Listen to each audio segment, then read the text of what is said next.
welcome to episode 79 of the Eyes Free Sports podcast. My name is Greg Lindberg. Here on episode 79, we are visiting with a highly talented blind hockey player and just a tremendous ambassador for the sport of blind hockey, and he was actually named captain of the U.S. blind hockey team. So let's go ahead and strap on those skates, hit the ice, and get rolling now with episode 79.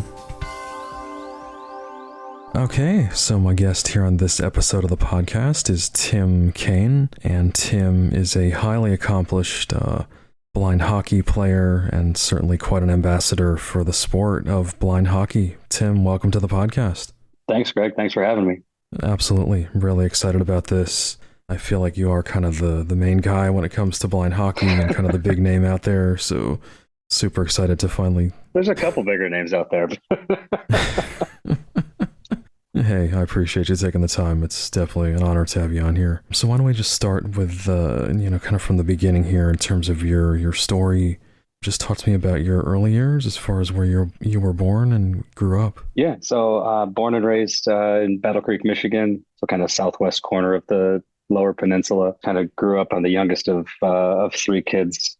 I have two older sisters, and pretty much just followed them around and did whatever they were doing. So if they were out in the street playing tennis or soccer or, rollerblading, whatever it was, I was doing what they were doing until, kind of get into school and start playing with your own friends and everything along those lines. So grew up, just playing any sport that I could, played, recreationally, hockey, baseball, golf, soccer, steered away from football, but, any other sport that I could really do, absolutely did it, and continued on with that all throughout my elementary years and junior high and high school and everything else. Both my sisters also have Stargardt's, so all three of us have it.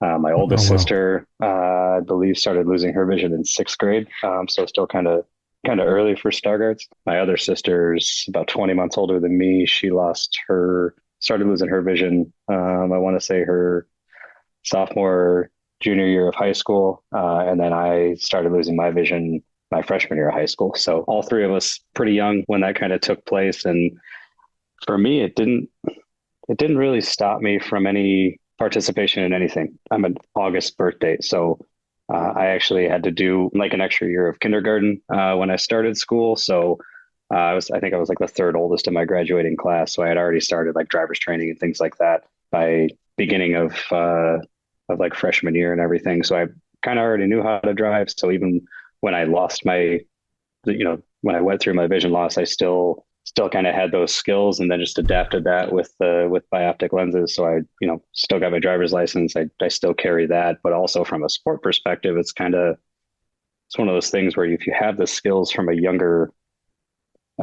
age, and then you just have to adapt it to vision loss. At least for me, there wasn't too much of a learning curve. You just kind of had to roll with the punches. And so, I continued to play hockey, baseball, and golf throughout high school. I stopped playing soccer in junior high just because it got a little crazy with the hockey schedule and starting in August and then kind of going all throughout the fall into the spring.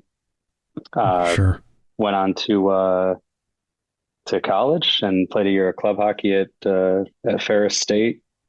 Did that for a year until I transferred schools to get into sports medicine and got my degree in athletic training. I've been doing that since I graduated in 2011. Oh, wow. Nice. And where did you attain your degree? I got my degree, my undergrad from Central Michigan, and then I got my master's degree at Michigan State. Oh, nice. Very cool. Go Sparty, right? Yeah, it's kind of a rough year this year. Yep. So yeah, I know you had mentioned, kind of playing hockey for a while when you had, at least some vision, and just talk to me a little more about that transition, from kind of that sighted hockey world. And then as far as blind hockey, when you kind of, were introduced to that sport. Yeah. I started playing ice hockey, when I was 6. The only reason I know it was 6 is because I wanted to play when I was 5, but the Battle Creek Parks and Rec group that we had to go through wouldn't allow you to play until you were 6 on an organized team. So I had to do like a floor hockey and basketball. It was basically like a court sports kind of grouped thing. And then after you did that, then you were like eligible for ice hockey. So I started when I was 6 and never took like a learn to skate lesson or anything like that. I think I kind of having the background in rollerblading and things when I was younger helped with that. So did that, played locally in Battle Creek until I was in 5th grade, and then moved to kind of like the next biggest city over, which was Kalamazoo. A little better hockey reputation there when I was younger. So I went and played there for 4 years, and then came back to Battle Creek to play on our kind of city high school team. None of the high schools in my hometown had high school hockey teams at the time. And so we just had we had a couple city teams that you could go and try out for. And so I played for the Battle Creek Bullets, was the name of the team, from freshman through junior year.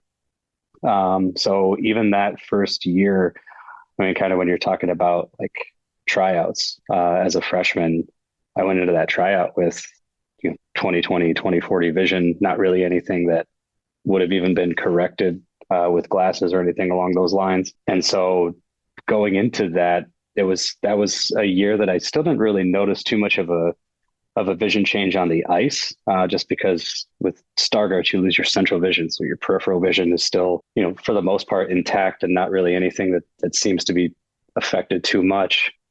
And so from a hockey perspective, I didn't really notice the change. I certainly noticed the change in a classroom setting and things like that, but was able to get through hockey season and everything. Baseball was rough as a freshman. I remember getting my first pair of contacts, I think in like January or February of freshman year, because I'm also nearsighted. So I am able to get some correction that helps out and gets me back to that, I guess, 2200 acuity in one eye and 2300 in the other. But I remember trying to like pick up catcher's fingers, because I've been a pitcher since I was in 5th grade or whatever.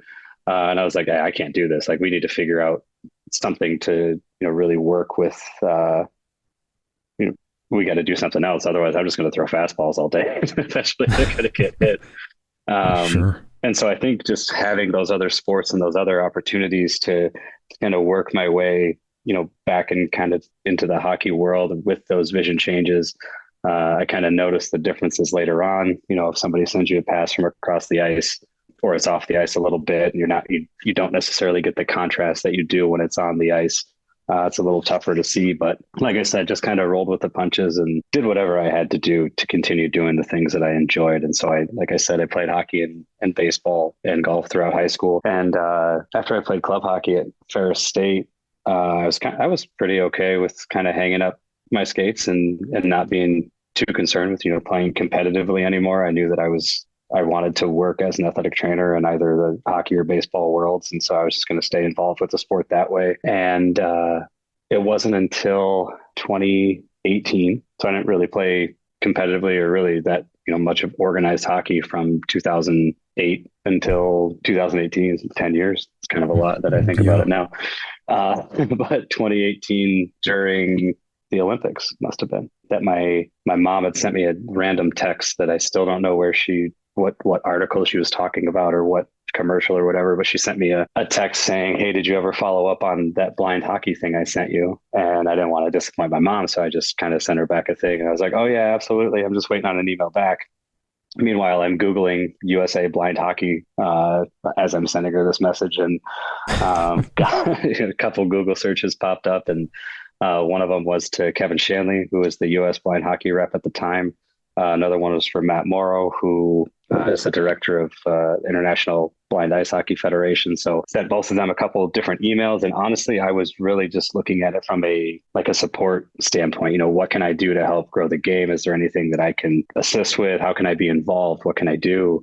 And got a response, I think within a couple hours, from Kevin Shanley. And he was like, "Hey, it's great to thank you for reaching out. It's great to hear from you. Really impressed with kind of your background. The best thing you can do for blind hockey is to play.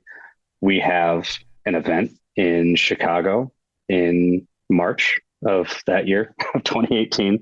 And if you can come out, we would love to have you. We're having a tryout for the inaugural US blind hockey team." And so I actually think this was like right around Valentine's Day, because I remember thinking this was an odd Valentine's Day gift to get my wife. And so I went home and I just kind of gave her the, quick and dirty version of that story. And she kind of stares at me a little bit like I have three heads and just says, so you have an opportunity to go to an event. And if you do well, you could play on Team USA. I was like, yeah, that's a pretty good, summary of what I just said. And she's like, okay, so let's go. And I was still kind of in the back of my mind. I'm like, all right, are you okay with that? Because we're going to be with a 6-month-old. It's our first real family trip. We're going to go to Chicago, which is not, the tamest of cities. So we're going to take a 6-month-old. We're going to go here. By the way, I'm also going to be playing hockey at this time. So it's not like I'm going to be, around baby, helping out, support, things like that. And she's like, no, we're going. Like, you have an opportunity to play for Team USA. We're going to go see what this is all about. And so having that support was outstanding help. She's still unbelievably supportive, her and both of our children, families, and everything else. I really couldn't ask for much more from that standpoint. And so we went to that event. It was the USA Hockey Disabled Hockey Festival. So every disabled discipline was there. It was a really cool event to be there for the first time and really learn about the sport. I remember my first shift, I actually looked up at the coach, who was actually Mike Svack, the U.S. blind hockey team coach. And I was just like, hey, I just want to double check. Is there checking? He kind of gave me a side eye look. It's like, no, there's no checking. It's blind hockey. I said, okay, I just wanted to make sure. Right. And so, yeah, just went out, had a lot of fun. Everything went really well with the event. And then to kind of hear my name called out during the event banquet, I think Saturday night, was just so cool. And I'll never forget that moment when you finally hear your name called out to be selected to represent Team USA. It's a very cool feeling. Wow, that's awesome. And then, so I know you were named to be captain of the U.S. blind hockey team, and just talk to me about how all that kind of unfolded, what that honor meant to you. Yeah, honor is an outstanding word for that. So we had our selection camp in March or April. I think it was one of the two. Or that was the tryout at the Disabled Hockey Festival, and then we had our training camp in July of that year in Utica, New York. So we went there. We get 4 days together on the ice. We're on the ice multiple times a day, fundraising opportunities, just for a chance for, the team to kind of grow and bond, because before that, we only had the one event, which was the Disabled Hockey Festival. And even then, we kind of broken up into different teams and not necessarily having that chance to gel. And throughout the weekend, just, a lot of just different aspects where you really get to learn people's strengths and weaknesses and, where people can improve and, how we're going to come together as a group for an international competition just a couple months after that it was a really surreal experience, I think, for a lot of people to be involved in that. And again, very, very successful camp from a team gelling standpoint and kind of like just a team chemistry standpoint. After the event, I got a note from our coaching staff asking if I was willing to take on that responsibility. And my response was that I thought that should be a team decision. I don't think that a team captain should be appointed by a coaching staff. I think it should be selected by the team. And so that was my request. I said I'd be willing to do that if the team agreed. And so they put out kind of a player poll. For the record, I voted for Kevin Brown or Daniel Belding. I did not vote for myself. And the majority came back that the team, at least the team majority, selected me. So we kind of rolled with it. And both Kevin Brown and Daniel Belding were also named alternate captains to the team. Both of them are outstanding leaders on the team and in the blind hockey community and just the blind sports community in general. Both of them are unbelievable ambassadors and do so much for not just the blind community, but their communities in general that I don't think we could ask for two better people to be a part of that leadership group. Right. I've definitely seen their names, thrown around quite a bit, just kind of in the whole blind sports universe. So definitely. I would love to have both of them on the podcast at some point as well. Oh, I'll do what I can to make that. I'll just tell them it's an order. So as far as positions on the ice, just talk to me about positions that you've played, and then perhaps we could also get into just kind of a basic overview of blind hockey. I know we have discussed it on the podcast before as far as rules and kind of how it works, but Yeah. we'd love to have your take on that as well. Yeah. So I think if you look on USA Hockey's website, it kind of lays out how I think the game used to be played. And what I say by that is that you have B3s, B2s, and B1s. And I believe that blind hockey is the only sport where every level of blindness is on the playing field at the same time at their levels of vision. So obviously, like goalball, everyone's blindfolded. So even if you're a B3, you have to, you're at the same level as a B1. Whereas in blind hockey, we let B3s use the vision they have, B2s use the levels that they have, and B1's the same thing. So there is no kind of leveling of that playing field, other than you can only have a certain number of points on the ice at the same time. So a B3 counts as 3, B2 is 2, B1 is 1, and you're limited to those 14 points on the ice at any time. So growing up, I always played forward. I was always a center or a wing. That's how I started out for the U.S. blind team as well. Since then, I've kind of transitioned into more of a defensive role, and whether that's playing more of like a third defenseman, as I'm also playing center, or just playing as a defenseman, but also kind of being utilized as a quarterback, so to speak, in the offensive zone. Something that we've been experimenting with, and it's been very good from a team communication and kind of an understanding of where the puck is, where people are, and different things like that. So from my position standpoint, I mean, my comfort zone is always going to be as a forward. But what's better for the team right now is for me to be in more of that defensive posture and be able to just kind of keep everybody on the same page whenever I'm on the ice. And so I think you've seen more of a transition to that model within more of like the modern blind hockey, so to speak, when it's been played in Canada for 50 years now. I think before, when you kind of put B3s as forwards, B2s as defensemen, and B1s in goal, that allowed for everybody to use their best vision in the best way they knew how at that time. And this is kind of conjecture here. I guess I don't necessarily know the way that people were thinking 50 years ago, but it's become a situation now where if B3s and B2s are able to work collectively, both in the offensive and defensive patterns, then you're really able to get, a defenseman that's able to see the play in front of them. They're able to let people know if they're in the wrong spot. They can, find the right person to pass the puck to. Likewise, a B2 in the, offensive zone is able to, even if they don't have the best ability to pick up the puck, they might have an outstanding ability to find the puck when it's close by. So if they're in front of the net, the defenseman that's covering that person has to, they can't just brush that person aside because they're a B2. They have to pay attention to that person's abilities and really be able to take away that person as a scoring threat. And so it's been a kind of even a cool evolution in the game that we've seen over the last 4 or 5 years to see that transition take place and kind of get away from that standard B3s play forward, B2s play defense, and B1s are in goal.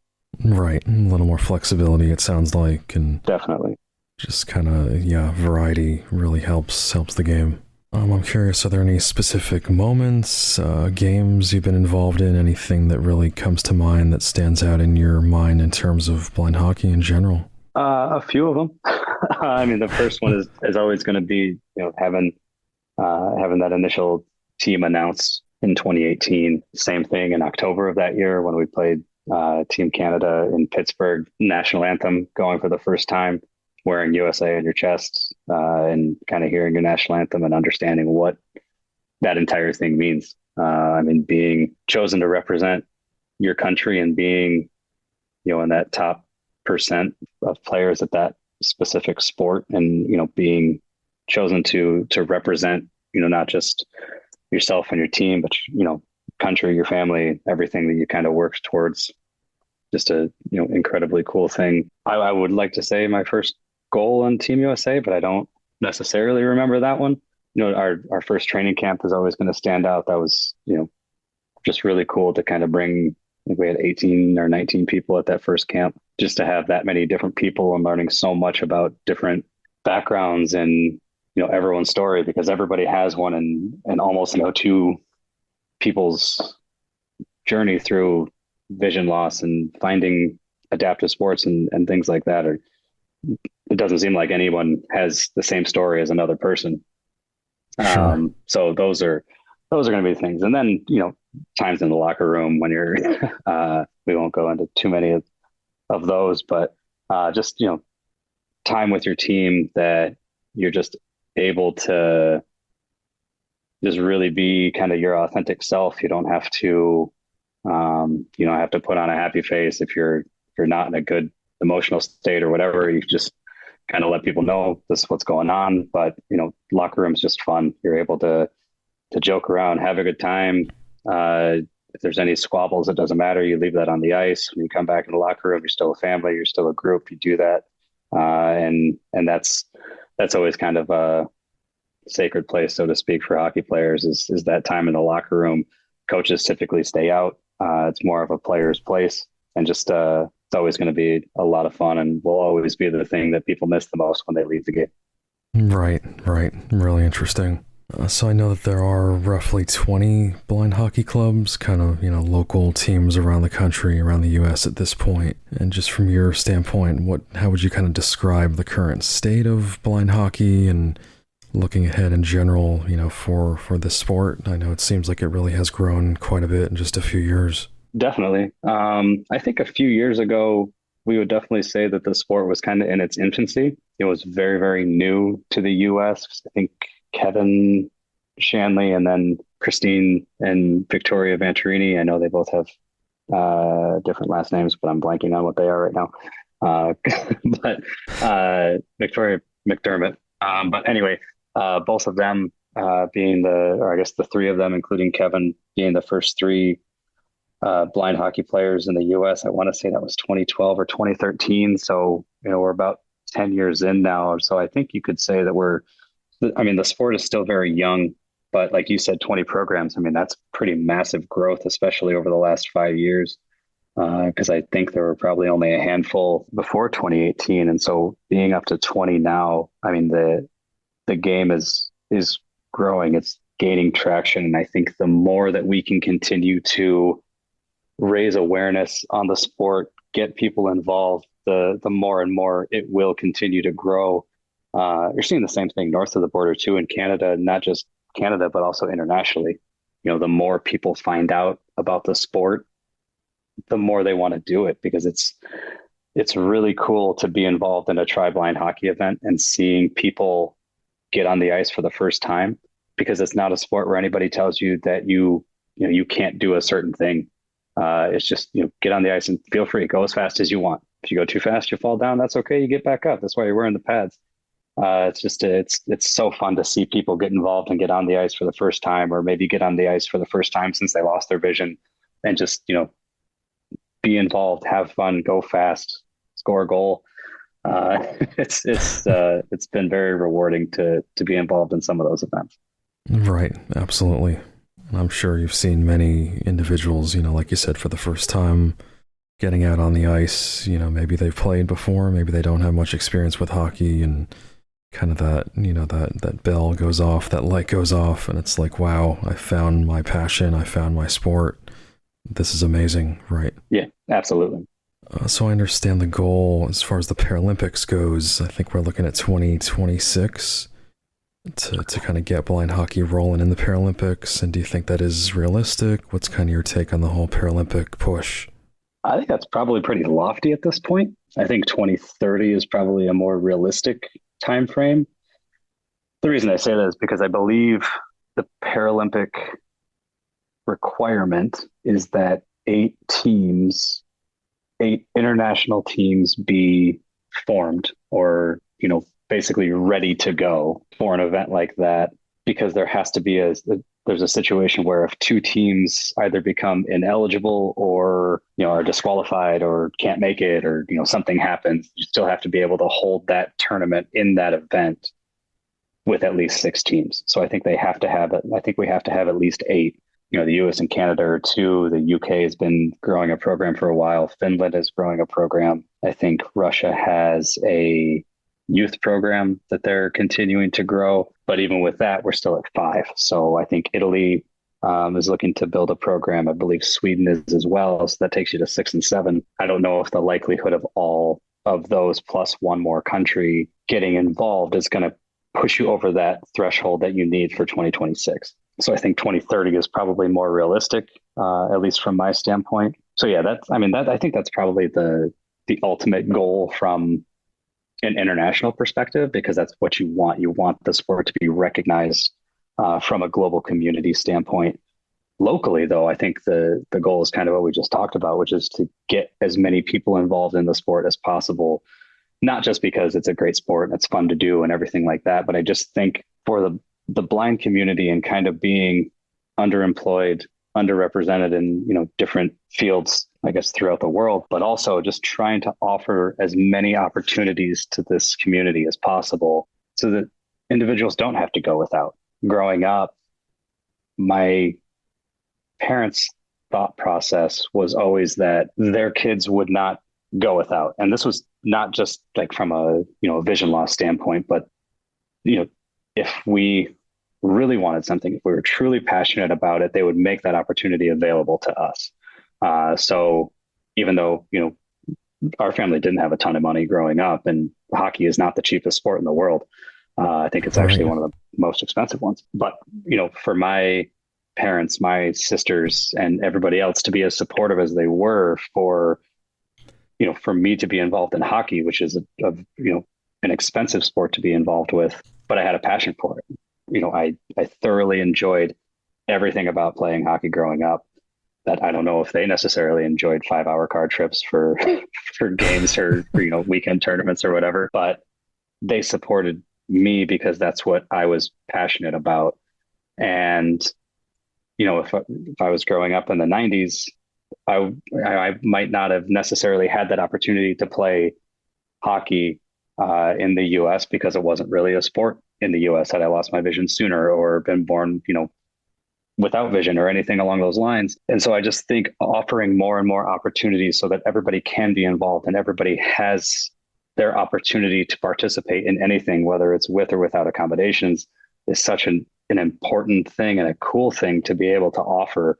And so I think we're continuing to move towards that standpoint. If we have 20 programs now, if we can get that to 40 or 45 programs, now we conceivably are covering the vast majority of our biggest populations. You look at New York, they have 2 programs. The Anaheim Ducks have a program. So we at least have one, in Southern California. Seattle has a program. So Pacific Northwest, in their biggest population, they have one. Dallas has one. Middle of the country in St. Louis, obviously Chicago, a lot along the East Coast, and in DC and in Pittsburgh, and just seeing those programs pop up just really shows that we're hitting the right markets and we're finding the right populations and getting those people involved. So the more that we can do that, the more that we can grow the game. I think that is really the ultimate goal, just from a global perspective. And then obviously the pinnacle for the sport is to be involved in the Paralympics. Sure, absolutely. And I'm glad you brought up the Anaheim Ducks. I know that they're one of multiple NHL clubs out there, supporting blind hockey programs, which is just so cool to see. Having NHL clubs involved is outstanding for a visibility standpoint and really bringing that attention to the general public, because there's so many people that just don't know that blind hockey even exists. And so it's really exciting when you see an NHL club kind of give that support, and a little disappointing when you don't see an NHL club kind of give the support. So I think it would be awesome if the NHL could come up with some sort of initiative. I know they have they give a lot of support to warrior hockey, which they absolutely should. Sled hockey, which again, they absolutely should. I would love to see the NHL come forward with some level of initiative that really wants to, support and promote all the disciplines of disabled hockey, that could allow for more and more people to get involved, especially when you look at like the blind and visually impaired community and how how many people within that community flock towards those bigger cities because of, metro systems and public transportation and different opportunities that come with living in those areas. You don't see too many pro sports that are kind of out in the sticks. So the more that they can kind of support and promote the sports in those areas, I think would be really beneficial for all the disciplines of disabled hockey. Absolutely. All great points. I know, obviously, blind hockey is your main sport, but I am curious what other adaptive sports you've tried, and if there are any out there that you've never tried that you're interested in giving a whirl. So I have not played any other adaptive sports. Oh, wow. Up until 2018, I'd never even played adaptive hockey. I still play sighted hockey when I'm not, with Team USA or at a blind hockey event. So I'll still go to, kind of regular drop-in hockey or, pickup games with friends or whatever. I've always been interested in beat baseball. I'm still not sure of all the rules of beat baseball. I know you're an avid beat baseball player. And actually, the only one that I really, really regret is not pursuing blind golf when I was younger. My dad was an outstanding golfer. He passed away in 2015. But when I was in high school, we had always kind of talked about trying to figure out a way for him to caddy for me, and not from a perspective of like carry my bags and give me the club or whatever else, but more just as a spotter. Right.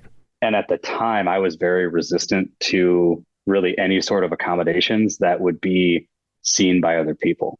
I only wore my bioptic lenses when I drove. I didn't carry them around. I didn't use them in classrooms, even though they probably would have helped. But I was very resistant to having it known about my visual impairment, because I kind of thought that people would judge that and not necessarily trust me on the ice, trust me on the field. People that I played hockey with growing up had no idea that I was visually impaired. Like, they find out now because they'll run into my mom back home, or, something else will come up, or they'll see a YouTube clip. And they just didn't know, because I didn't really bring it up. And the majority of my high school teams were not players from my actual high school. So they didn't really know from a classroom setting either. But looking back, that would have been very, very beneficial to have somebody at least tell me where the flag was, or which direction I should have been hitting it, rather than just kind of taking my cues off the people that I was playing against at the time. So yeah, I would be interested in trying beat baseball if I could figure out the rules a little bit. I'm not opposed at all to somebody on the golf course at least telling me which direction and how far away the flag is. Exactly. Yep. Nice. I am curious, just what would you tell someone listening to this who maybe recently lost their vision, or, has been visually impaired for a while, but has never really pursued any kind of sports or recreation, or just any kind of, fitness? What would you say the benefits are of really pursuing these types of things? From a health and fitness standpoint, that's kind of my bread and butter. From a career aspect, I would tell everybody, regardless of visual impairment or not, to move more. Get out, be active, play as many sports as you can, do as many physical activities as you can. Just get out and move, be in the sun, be outside, roll around in the dirt, whatever it is. If you recently lost your vision loss is not the worst thing that you could lose in the world. At least not to me. But I mean, you can still hear your kids playing. You can still hear your dog barking, which I hope you can't hear mine in the background right now. You can still, give a hug to people that you love. You can still walk around. You can still run. You can still jump. Figure out a way people will figure out a way to make activities adapted to your situation. And so if you are dealing with vision loss or anything like that, you have those things that you're passionate about. Don't lose your passion just because you lost your vision. You can, as long as you're kind of open and honest and transparent with your goals and with the people that are around you and your support system, then you can make things happen. And even if those things don't exist right now, that doesn't mean they won't in the future, or you can't be on that forefront of making those things happen. Look at blind hockey. Even if it started 50 years ago, what did people do 60 years ago? I don't think people 60 years ago had an organized way of playing blind hockey, but the people that were visually impaired 60 years ago that wanted to figure out a way to organize their own sport and be able to play with blind and visually impaired people or make it adapted to that community. That's what happened. And yeah, it's a long road, but 50 years later, you're having the conversation about that sport being in the Paralympics. I think there's a lot of stigma about disabilities, and I think it's become less and less so, at least throughout my life, up to this point, that when you're younger, you kind of think that like disability is such a bad thing. I'm not saying it's a good thing. Everybody, I think, that has a disability probably knows it happen, but that doesn't mean that it's the worst thing that could possibly happen. And I have a friend who, sorry, this is a bit of a digression. I have a friend who teaches different adaptive sport classes at Michigan State University. He helped us do one of our tri-blind hockey sessions that we combined with a sled hockey event that they had up there. And I've already told his class, and I think I told in another discussion, but he has a tattoo of the handicap parking symbol. And so it's got the person in the wheelchair, and then it's got a circle around it and a diagonal line through it. And his family is from Poland. I think he may have even been born in Poland and then moved over here. But kind of in Europe, people with disabilities are also referred to as invalids. And so he's got the handicap symbol with the, basically the no symbol that we would think about it. So the circle and the slash through it. And underneath it says in-valid. And then the in is actually X'd out. So it's basically just kind of like an attack on the entire thought process that, disability means you're kind of aren't allowed to do this, or, you're basically excluded from these events. And so basically the message of the tattoo is that even if you have a disability, you're still valid. And I've always really liked that kind of message that he had portrayed there. And so just because disability means that you really do lack an ability. I mean, yes, visual impairment, I do have a lack of ability to see. That doesn't mean that I am completely unable to do other things or even do things in an adaptive manner. So, for anybody that loses something, whether it's hearing or vision or motor function, different things like that, we can, from a hockey perspective, we can, adapt this game until you can't walk. And if you can't walk or you have, any other sort of mobility issue, we can get you on a sled. We'll continue to adapt hockey to as many different ways as we can. And I think pretty much every other sport is kind of falling into that same category as well. Right. Very well said. And I absolutely love that tattoo and kind of the message behind that. Very clever. Yeah, he's a pretty smart guy. Awesome.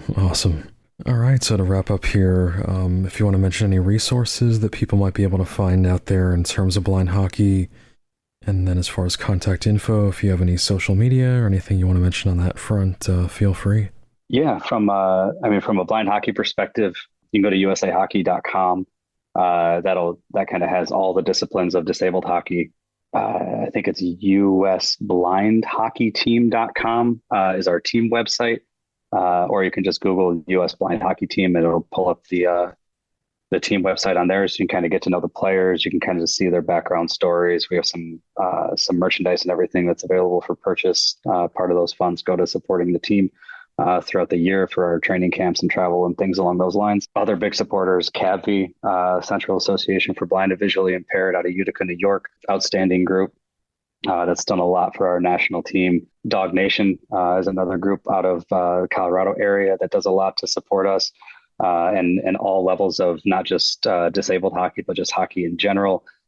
Challenged Athletes Foundation, what's the Foreseeable Future in the Northeast. They're an outstanding supporter of both teams and individuals. So, those groups and those websites, those are the ways to kind of go out, get to know a little bit more. And also I think you can just Google blind hockey near me, and it'll probably pull up some different groups. So whether that, if you're in the Northeast and that pulls up the New York Nightshade, or, New York Metro Blind Hockey, DC area has got the, Washington Blind Hockey Club, and, anywhere you are, if you're in a metro area and you're interested in blind hockey, check it out. I believe the International Blind Ice Hockey Federation is working on developing like a global calendar So we can kind of see all the different events that are going on both in the US and Canada, and then anything that's going on overseas as well, just so that people are aware of when those events are, hopefully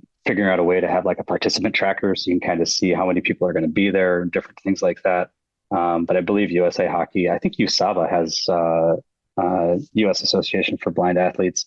I believe they have an event calendar on their website as well. So any blind event that they are made aware of, they throw on their calendar so people can check that out too. Awesome. Very cool. So much out there and just so many great resources, and obviously kind of demonstrates how all this is really growing and becoming, a great thing. Yeah, absolutely. And podcasts like yours. So Eyes Free Sport Podcast, check that out. Lots of good information. Cool. I appreciate the plug. Alrighty, again, we've been joined by Tim Kane here on Eyes Free Sports. And Tim, really appreciate the time, all your insight, everything that you're doing for blind hockey and adaptive sports in general. And thanks so much for joining us here on the podcast. Yeah, thanks, Greg. Thanks again for having me.